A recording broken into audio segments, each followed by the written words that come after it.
ចំណាយត្រឹមតែ$1តែប៉ុណ្ណោះសម្រាប់រយៈពេល1ខែបងប្អូនអាច view មើលតាមទូរស័ព្ទដៃពីចម្ងាយបានបងប្អូននេះជាប្រភេទកាមេរ៉ា solar ហើយយើងប្រើ SIM ចំណាយត្រឹមតែ$1តែប៉ុណ្ណោះសម្រាប់រយៈពេល1ខែបងប្អូនអាច view មើលតាមទូរស័ព្ទដៃពីចម្ងាយបានបាទចំណាយតិចចំណេញបានច្រើនដោយសារតែទីតាំងដែលបងប្អូនចង់តឡាកាមេរ៉ាអត់ចាំបាច់មានភ្លើងអុសទៅដល់ទេយើងអាចចំនួនទៅដោយ solar មួយនេះpanel នេះអាចប្រើបាន24ម៉ោងលើ24ម៉ោងតែម្ដងហើយថាមពលប្រើបានធំល្អហើយសាកឆាប់ពេញណាបាទហើយកាមេរ៉ាមួយនេះផងដែរគឺមានកម្រិតច្បាស់រហូតដល់ 2K+ បាទដល់4 megapixel ដែលជាប្រភេទកាមេរ៉ា PT យើងអាចបង្វិលមើលបាន360ដឺក្រេបាទគុណភាពច្បាស់ 2K បាទច្បាស់មែនតើអញ្ចឹងរូបភាពម៉ត់ល្អហើយសម្រាប់ការប្រើប្រាស់វិញនេះយើងមានថ្ម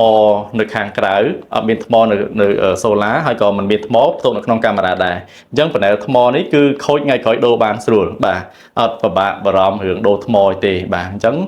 សម្រាប់កាមេរ៉ាយើងគុណភាពធានាជូនរយៈពេល1ឆ្នាំផងដែរហើយមុខងារកាមេរ៉ាដែលពិសេសថែមទៀតគឺយើងអាចនិយាយឆ្លងឆ្លើយគ្នាបានបាទមុខងារទូទៅមួយហ្នឹងណាបាទគាត់ថាវាមានមុខងារដែលពិសេសគឺ AOV AOV នេះគឺជាមុខងារថ្មីរបស់ Hikvision បាទដែលយើងធ្វើការ record ពេញ24ម៉ោងតែម្ដងដោយសារតែបើសិនជាកាមេរ៉ាវាអត់មានសកម្មភាពកាត់កាមេរ៉ាណាយើងក៏ record ដែរតែប្រើ frame វាតិចបាទជួយកាត់បន្ថយភ្លើងហើយនឹងកាត់បន្ថយ memory C space បានតិចណាបាទហើយបើសិនជាមានសកម្មភាពបូកកាមេរ៉ាគឺវាតឡើង frame rate auto តែម្ដងឲ្យកាមេរ៉ាយើងទទួលបានគុណភាពកាន់តែច្បាស់ផងដែរបាទអញ្ចឹងមុខងាររបស់វានេះគឺអាច waterproof បានល្អដល់ IP66